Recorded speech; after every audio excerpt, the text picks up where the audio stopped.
Hey, Mom, are we going to Grandpa's place again this year? Summer vacation is just around the corner. My son, Alex, came up to me, excited, and asked.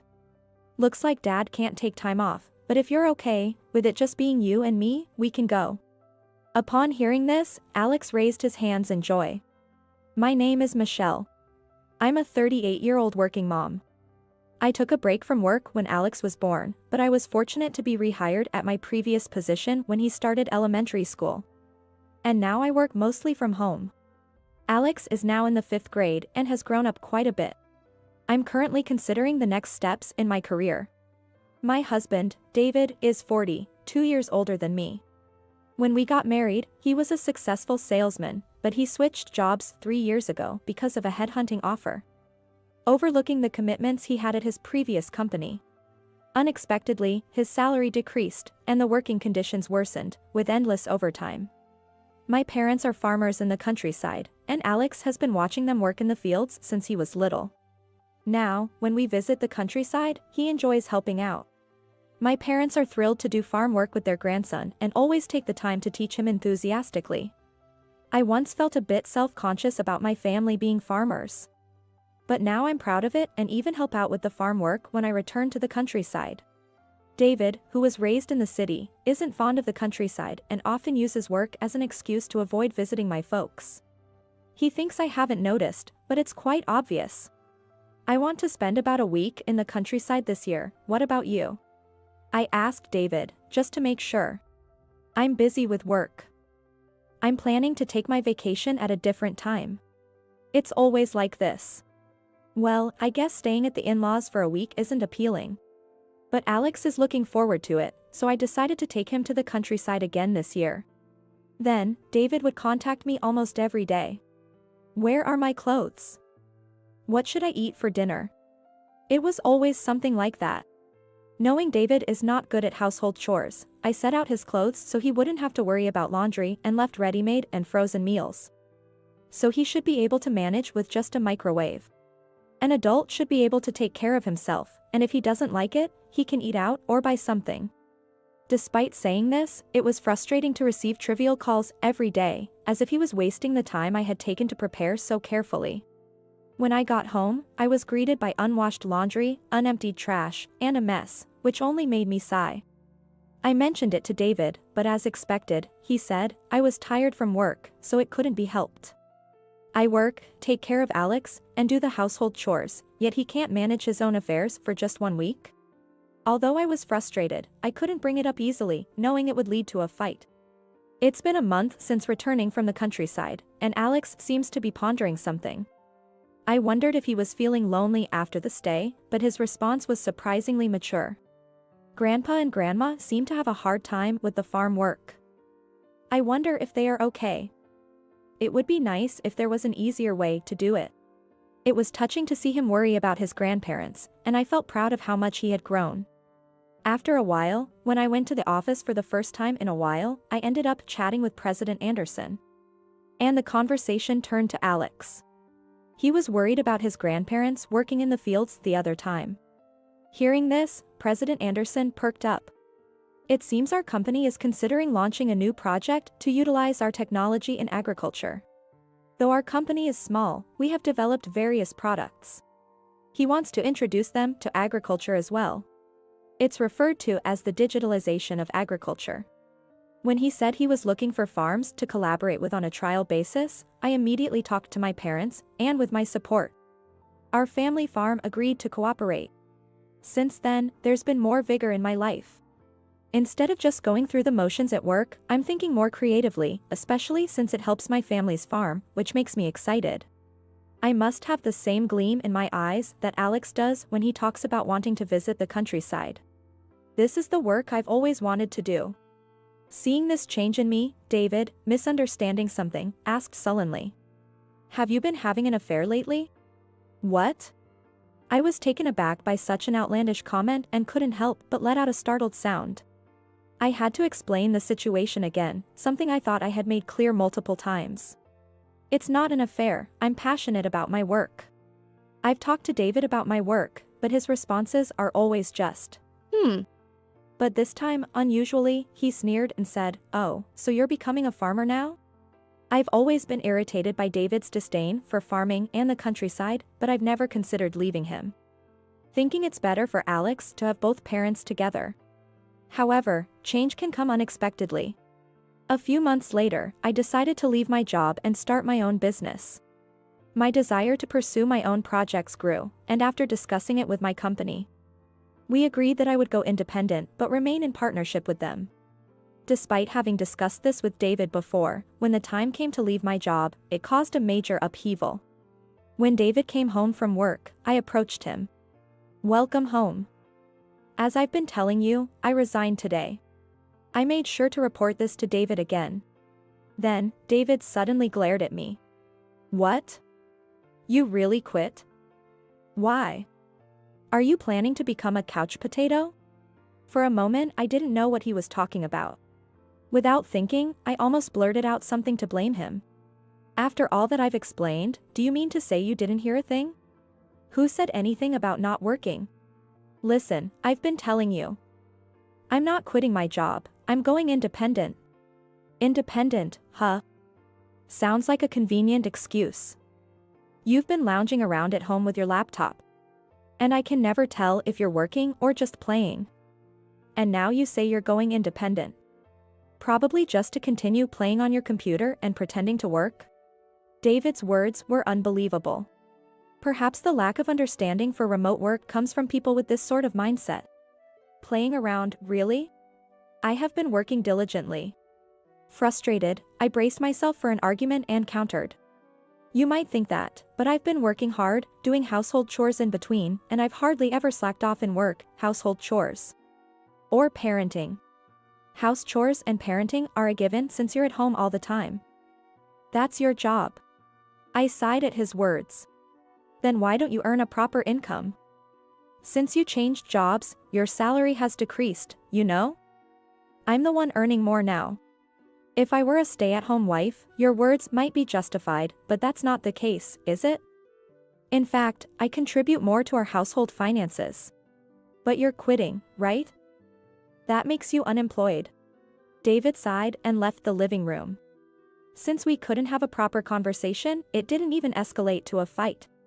I wondered if things would go back to normal by tomorrow, but then David came back and stopped in front of the table. Wondering what was going on, David said. "A wife without money is useless. Write this down and let's get a divorce." Out of nowhere, David placed divorce papers on the table. I was taken aback for a moment, but I was so angry with David's actions that I accepted the requirement. "Really? Are you sure about this?" Upon hearing this, David gave a sly smile. "Of course. I have no obligation to support an unemployed housewife. So that's how it is." It was pointless to say anything to him. There was nothing more I could do. But, with Alex in the picture, it couldn't be that simple to just get a divorce. When I mentioned this, David just laughed it off. "Take him with you. Parenting is a mother's job anyway. Besides, he doesn't look anything like me. Whose kid is he?" I couldn't believe my ears. David had gradually stopped playing with Alex, and now they hardly talked, but I never imagined he would say such a thing. "How can you say that? He is undeniably your son. You're just saying that because you want child support, aren't you?" Feeling insulted, I raised my voice. "Then go ahead, get a DNA test or whatever. But if he turns out to be your son, you know what that means, right? Fine, if it's proven, I'll pay child support or whatever." Though it was tough on Alex, he had to transfer to a new school starting the new academic year. We would live with my parents, and Alex would attend school there. My work can be done from anywhere, and this environment is actually more conducive for researching and studying the digitization of agriculture. Alex seems to enjoy helping with the farm work, and when I talk about my work, he listens intently, though I'm not sure how much he understands. Before Alex and I left the house, the results of the DNA test came back, proving beyond doubt the father-son relationship between David and Alex. I thought that with this proof, David might reconsider the divorce, thinking it might be better for Alex to have both parents together. But before I could talk to David about it, Alex, noticing something was different about me, said something shocking. It's okay, if Dad isn't around. I was stunned and asked Alex why he would say that. Then, a shocking truth came to light. Alex revealed that he had seen David cheating. He had seen David walking arm in arm with a young woman several times while playing with friends after school. He also mentioned that he had seen them together on multiple occasions. It seems that Alex had been deep in thought since we returned from the countryside, partly because he had witnessed David's infidelity. But he hadn't mentioned it, thinking it would upset me. I couldn't deny that there had been some suspicious signs from David. Since changing jobs, he had been coming home late and even started taking his phone into the bathroom with him. I had thought he was just busy with work. I had never considered divorce, so the thought that he might be cheating never crossed my mind. Was David's insistence that I might be cheating a projection of his own guilt? Disturbed by these thoughts, I confided in a close friend, swallowing my pride. She then mentioned that she had seen David with someone who seemed to be his affair partner. Moreover, it seems that she instinctively took a photo of the scene with her phone and was considering whether to tell me about it. David should have been more discreet if he was going to cheat. Thinking I wouldn't leave the house because I worked from home, David had been brazenly dating near our neighborhood. Luckily, this was before the divorce was finalized, so I visited our home under the pretext of picking up my belongings. While David was in the bath, I pretended to need something from the bathroom and checked his phone, finding and saving a message from the woman he was cheating with. It wasn't difficult to gather evidence of his infidelity from receipts lying around the room that traced David's movements. After I sent the evidence to David, just as I expected, he got in touch. Moreover, David went out of his way to come to my parents' house, which he had been so reluctant to visit. What's this all about? When I went to the door after the doorbell rang, David started yelling. You'd get it if you saw it, right? I was beyond angry, I was practically laughing. David kept insisting he hadn't cheated. Of course, those words no longer had any effect. I grabbed the envelope David was holding and pulled out the contents. The evidence of your cheating are right here. You've been accusing me of cheating, but that's just a guilty conscience talking, isn't it? And your affair was with someone from our previous company. Turns out, she's married to a guy who used to be your coworker. All that talk about being headhunted for a new job, but we both know you just needed an escape route after things got too hot to handle. Never thought those late nights at the office were actually rendezvous. Sighing, I spoke, and David glared at me. This is all made up. Photos like these can be faked so easily. It was so absurd that I couldn't even muster the energy to argue back. Sure, they could be faked, but this one's real. Why would that be? I don't have enough time to make fake photos, and I'm the one who got this evidence. It seemed they thought they were each other's true partners, having mistaken their spouses. If that was the case, they should have just divorced. But he didn't want to divorce me because that would mean less money for him to spend freely. David's assertiveness this time had stemmed from his belief that I had been unfaithful in the past and that Alex was not his child. Being influenced by his affair partner led him to doubt the paternity. If you can doubt me so easily, then seeking a divorce must indeed be the right choice. Anyway, we're getting a divorce. We're already separated, so there shouldn't be any issues. David looked stern, but I just laughed it off. There might be some inconvenience. With the mess at home right now, you can't even use the washing machine. And you don't know how to take out the trash. But if you turn it into a dump, you'll be kicked out, so you better clean up fast. I don't want to go to a place like that, so I'll never return to that house again. You'd better work hard with your affair partner. Hey, wait a minute. David, looking desperate, raised his voice at the entrance, but knowing no one would listen, he trudged out, got into his car, and drove away.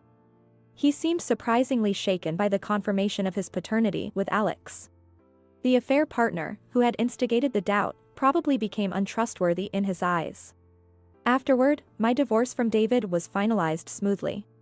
The apartment we lived in became unaffordable, leading to their eviction. Now, they've moved into a shabby apartment, which the affair partner seems to dislike, but with nowhere else to go. They're living together out of necessity. My work has really taken off, and I enjoy every day. When I moved to New York to work in IT, I never imagined a future like this. But it feels like a dream that what I've studied is helping out with the family farm. The adoption of IT has reduced fieldwork hours, and my parents are relieved of the physical strain. Alex has started middle school, and although I was worried about him fitting in, he went off to school happily today. While he still loves the farm, he's shown interest in my work and recently started asking to learn about computers. I might be a doting parent, but I'm excited for his future.